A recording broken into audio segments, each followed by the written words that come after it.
शिक्षा, स्वास्थ्य, जागरूकता, सच्चाई व जिम्मेदारी को समर्पित फॉरएवर सच चैनल। दोस्तों नमस्कार, फॉरएवर सच चैनल पर आप सभी का स्वागत है। दोस्तों आज मैं आपको एक ऐसी स्टोरी सुनाना चाहती हूँ जो आप सभी को अंदर तक झंझोर देगी। तो यह वीडियो पूरी देखें और आपको यह वीडियो कैसी लगी कमेंट करके भी जरूर बताएं।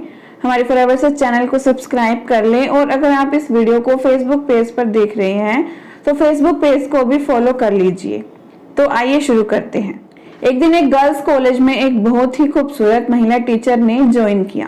पहले दिन जब वह पढ़ाने के लिए क्लास में गई तो वह सभी बच्चों से बहुत ही प्यार से बातें कर रही थी, जिसकी वजह से सभी बच्चे उस टीचर के साथ बहुत ही जल्दी घुल मिल गए।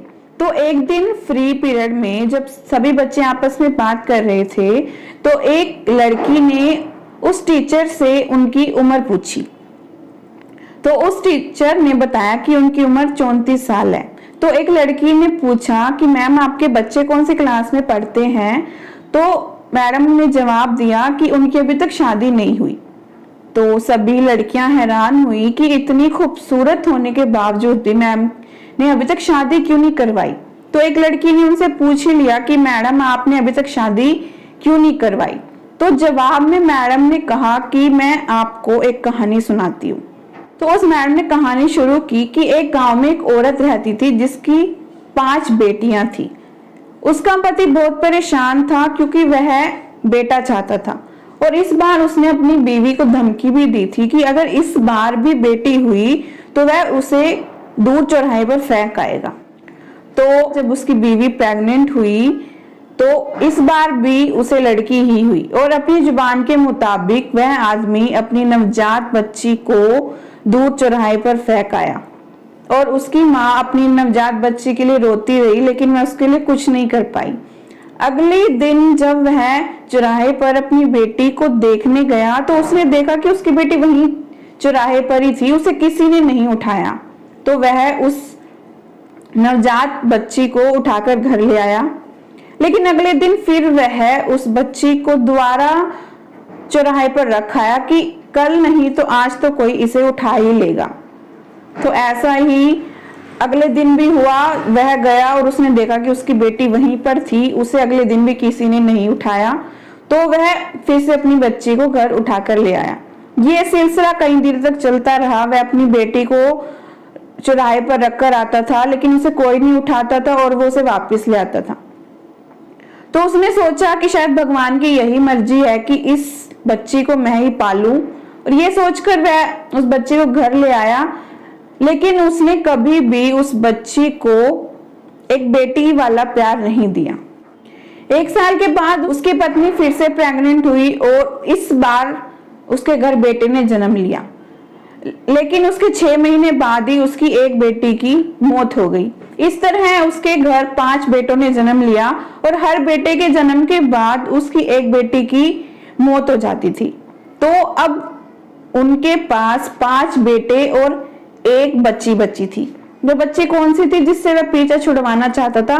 वह बच्ची अब उनके पास बची थी।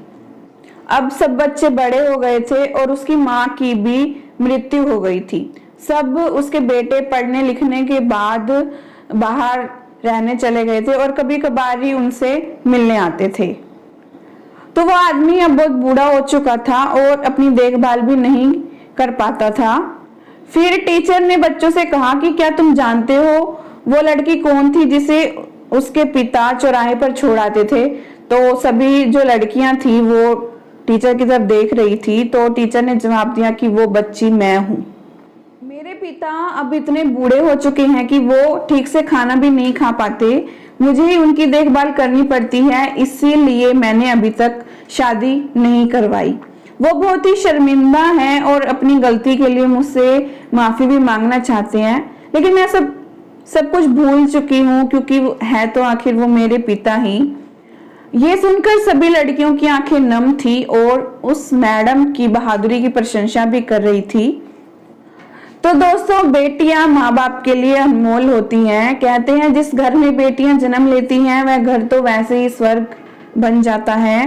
तो भ्रूण हत्या जैसे महापाप से दूर रहना चाहिए क्योंकि बेटियां नर्क जैसे घर को भी स्वर्ग में बदलने की ताकत रखती है।